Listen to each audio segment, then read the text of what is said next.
des juniors de l'AS Carcassonne contre le Football Club Lézignan et belle victoire des juniors carcassonnais face à leur dauphin 32-14. Dès la fin de la rencontre, nous retrouvons Thomas Limongi, demi d'ouverture de cette équipe des juniors carcassonnais. Alors Thomas, belle victoire, l'aventure continue. Ouais, belle victoire, ouais. D'entrée, on savait que c'était un gros match, qu'il fallait être sérieux devant, bien défendre, sortir les ballons proprement. D'entrée, on l'a bien fait, on les a bien pris devant, on les a cartouchés. Donc normalement, on était devant au score, c'était logique. Puis après, à la mi-temps, on s'est un peu déconcentré. On a eu Damien Jacquet, qui est le meneur devant, qui s'est blessé. Ça nous a fait un peu mal en seconde mi-temps. On a eu un peu plus de mal en début de seconde. Et après, quand même, on s'est bien remis en jeu. Et les fautes de Lézignan nous ont remis dans la partie. Voilà. Donc finalement, quand même, l'écart entre le premier, vous et le second, le Football Club Lézignan, 2 victoires sur 2 matchs. Bon, l'écart entre le premier et le second paraît conséquent. Oui, là on a la première place assurée. De toute façon, je crois qu'on l'avait assuré avant ce match. Mais ce qui était important, c'était de les marquer mentalement parce qu'ils sont en demi de coupe et nous aussi. Donc on risque de se rencontrer en finale si nous on bat Toulouse. Donc il fallait les marquer mentalement et c'était important de rester vaincu, surtout ici à Domecq.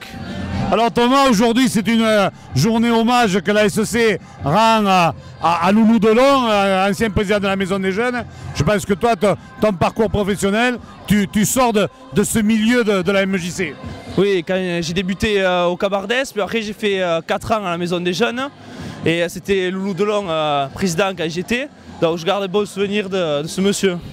Alors, est-ce que tu es aussi le fils de Patrick Limongi, un des arrières historiques de la SEC, et Dieu sait qu'il y en a eu de qualité. Donc est-ce que ça ne te met pas une pression supplémentaire d'évoluer au sein de ce club? Si, c'est pour ça qu'après avoir été à Limoux et à Toulouse, j'ai voulu revenir ici parce que sûr que mon père a été un grand nom de ce club et c'est une fierté de jouer ici à Domecq et pour la SEC. Après, c'est un peu embêtant qu'on associe tout le temps moi à lui, mais bon, c'est comme ça. Il a fait une grosse carrière et moi, j'essaierai de faire la même.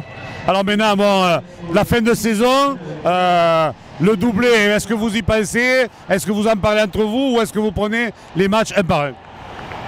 Oui, on y pense au doublé, mais moi je leur dis aux garçons, je leur dis de ne pas trop en parler parce que les matchs, il faut les prendre un après les autres parce qu'on ne sait jamais ce qui peut arriver. Des équipes comme UTC, après qui font descendre des joueurs de la 1 ou même Lézignan au complet, il faut faire attention. Mais c'est sûr qu'on a le potentiel. On a le potentiel pour faire le doublé. Il faut encore travailler aux entraînements, mais je pense qu'il y a des possibilités. Alors dernière question, et plus personnelle, c'est toi le buteur et le moteur de cette équipe. Et tu as un pied en or. Est-ce que tu le travailles beaucoup ou c'est naturel? Cette année un peu moins. Je travaillais beaucoup en cadet quand j'étais à Carcassonne. Après j'ai eu ma blessure au genou qui m'a un peu empêché. Et cette année, ouais, je m'entraîne 1 heure le vendredi, mais pas tant que ça. Donc c'est naturel, quoi. Ouais, un peu. Bon, bien écoute, bonne chance pour la suite de cette saison avec les juniors et puis évidemment pour la suite de ta carrière. Ouais, merci beaucoup et à bientôt.